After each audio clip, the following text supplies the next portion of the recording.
Easter Seals Houston was founded over 65 years ago by the parents of a special needs child who couldn't find the services and supports that they needed in our community.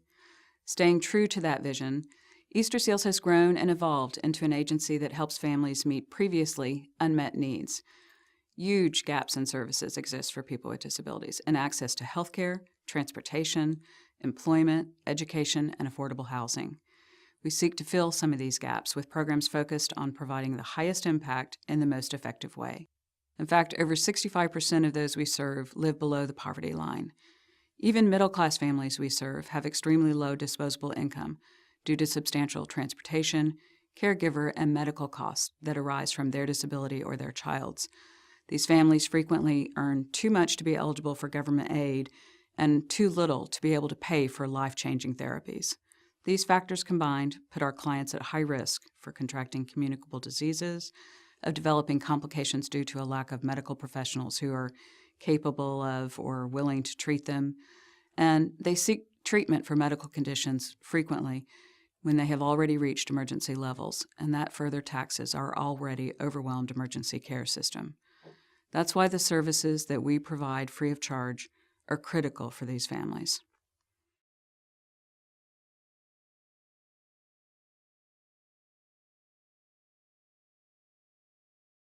The Board of Directors of Easter Seals, which was formerly known as United Cerebral Palsy of Greater Houston, affirmed its commitment to strengthening the agency's internal resources and to expand its capacity for service over the next 5 years. In spite of our growing collaborations and our increased leverage of volunteer and in-kind resources, our capacity to serve and grow has been limited. For over 65 years, Easter Seals Houston has been the only area organization that helps people with all types of disabilities of all ages, regardless of their ability to pay for those services. As part of our capacity building plan, effective January 2011, we changed our affiliation and became Easter Seals of Greater Houston. Easter Seals has a broader brand recognition, a greater depth of expertise, tools, resources, and supports are available for its affiliates, and it has opportunities for corporate sponsorships. Being part of an affiliate network provides a stronger role in advocacy, education, and research, and allows us to learn from peer organizations in other markets about best practices and about really effective programming.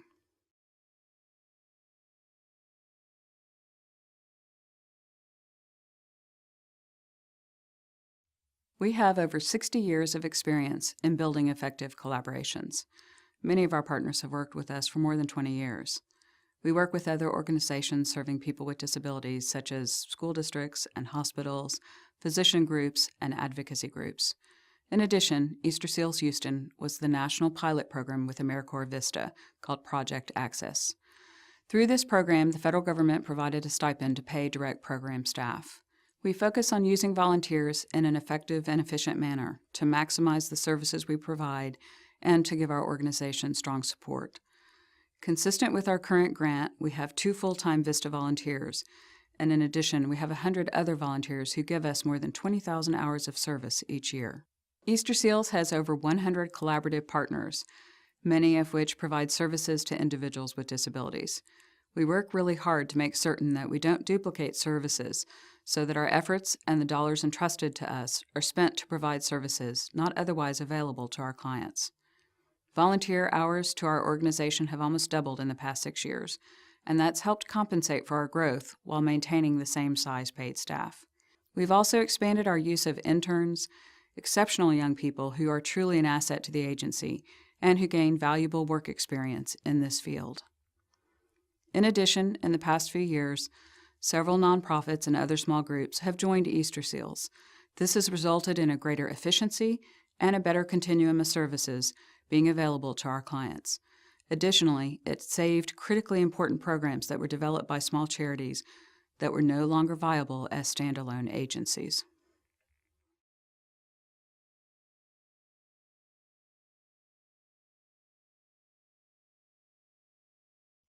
An example of how this organization has become lean and effective is one of our most recent program additions. Bridging Apps, which is special needs apps for kids, is a communication bridge for parents, teachers, therapists, and caregivers using available technology to share information about the special needs child they are helping.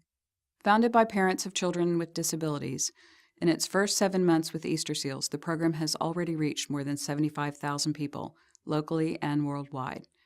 The program includes support, regular meetings to share information, one-on-one and group trainings, and a website that includes app reviews and how-tos that help bridge the information gaps by using available technology.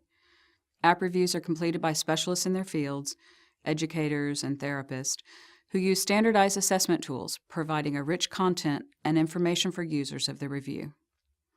Using touch-based technology is intuitive, it's relatively inexpensive, and it helps a child with a disability fit right in with their peers.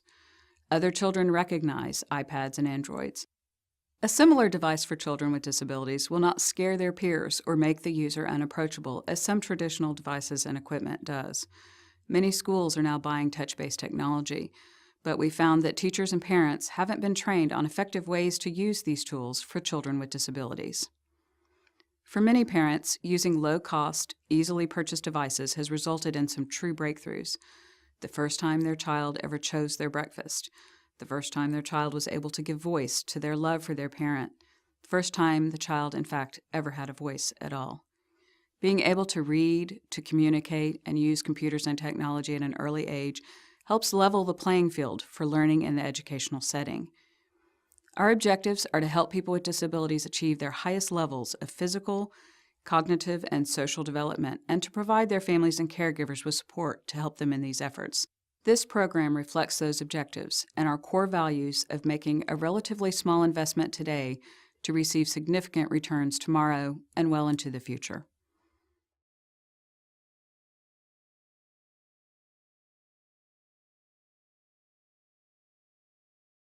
The Board of Directors and executive staff of Easter Seals closely monitor the implementation of all of our grants, and the capacity building program over the next 5 years is one that we will watch very closely.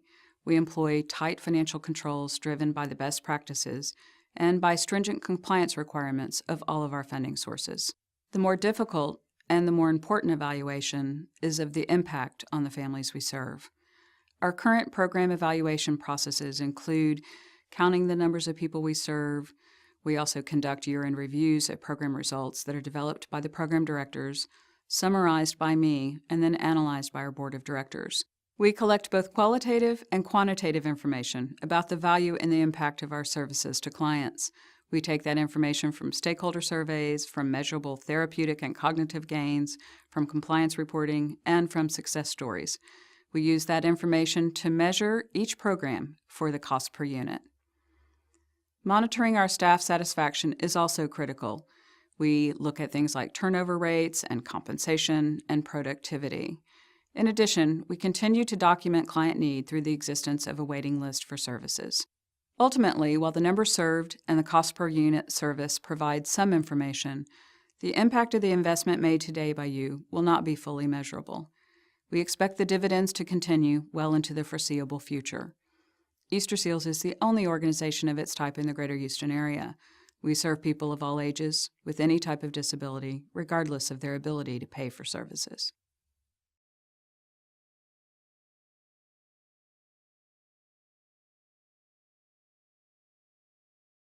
In addition to the risk factors the majority of our clients face due to their poverty, they also deal with higher rates of abuse, neglect, institutionalization, involvement in the criminal justice system, unemployment or underemployment.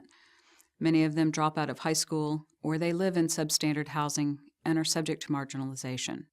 It's difficult for many funders to understand that our clients, even those who are highly educated and those who are very wealthy, they still need help. In market terms, there's no integration of services. Available services and supports, they're siloed, they're underfunded, and they're frequently very difficult to access. In addition, when state and federal funding is cut, people with disabilities tend to be the first on the chopping block, even though their needs don't go away over time. Holes have been cut in the safety net, and without agencies like Easter Seals Houston, our communities would truly face catastrophic consequences, with more children being abused, more people being institutionalized, and more people becoming unemployed and homeless.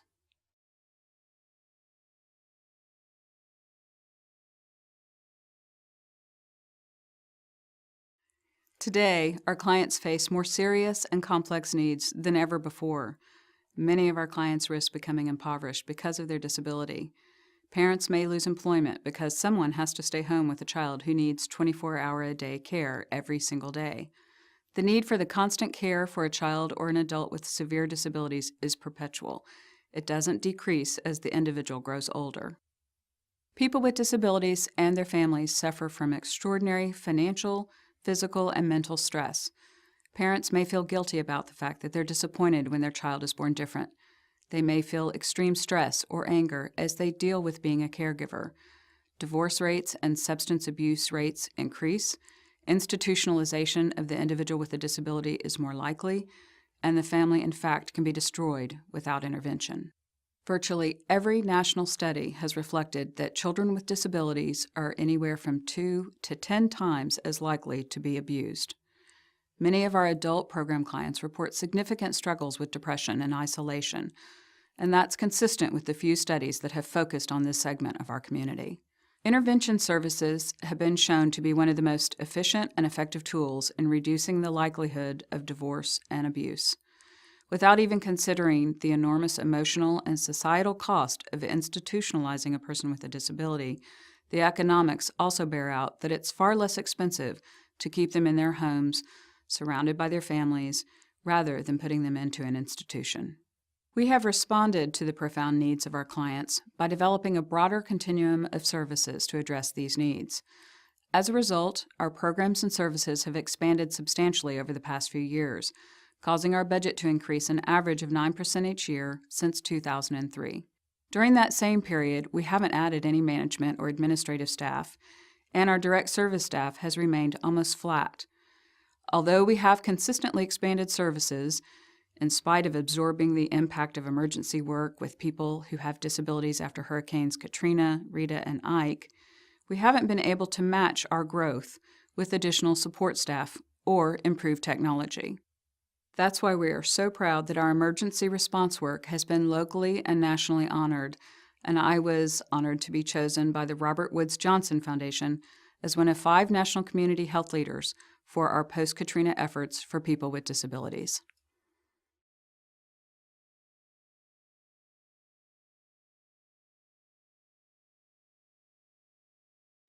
In spite of the fact that 1 in 5 Americans has a long-term condition or a disability that impacts their daily living, the Foundation Center states that less than 3% of charitable giving goes to organizations that serve this very population of people with disabilities. In fact, the need for our services is increasing just as resources are diminishing. What do I mean by that? Baby boomers are aging and are acquiring disabilities at the very same time that government funding is being cut. Budget cuts also mean that fewer parents of children with disabilities have the help that they need. Also, more children are being born with disabilities or developmental delays due to the advancement in medicine's ability to save those babies' lives. For the past several years, we've served more than 5,500 families each year, or approximately 20,000 individuals. All families served have some family member with a disability. We serve people with any type of disability, for example, autism or developmental delay or cognitive impairment, neurological disorder, vision and hearing impairment, and Down syndrome.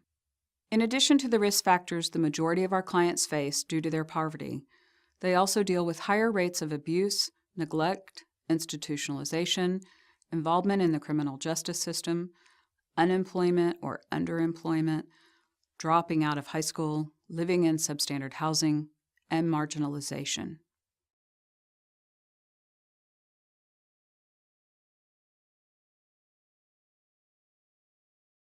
By deciding to fund our work, we'll use your money to stabilize existing programs that have received significant government funding cuts and have waiting lists for services. We'll also use donated funds to increase our capacity with both our human and technological infrastructure, buying things such as a new phone system, increasing our server capacity, and updating our computers for our staff. We want to invest in newer, innovative programming, including using the latest technology to help children thrive. We need training in using evidence-based therapies to improve the physical, cognitive, and social health of individuals with disabilities. We need funds to provide emergency assistance for families who come to us and who have no other resources. And we want to expand our ability to merge with smaller nonprofits to create an efficient system, while also saving the critical services that they provide.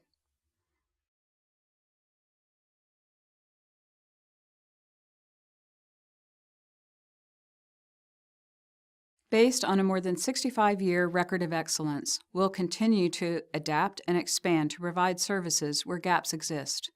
We hope to fill in the continuum of care we have created to include more services for older children and for young adults. There are very few resources for this population, and as you can imagine, there's a significant need. Government funding for case management services has been slashed so significantly that most former providers are no longer even offering these services. However, they are critical because they connect the families to available resources. With additional funding, we would also increase our information, referral, and case management services. Easter Seals wants to find more partners and improve collaborations with other nonprofits.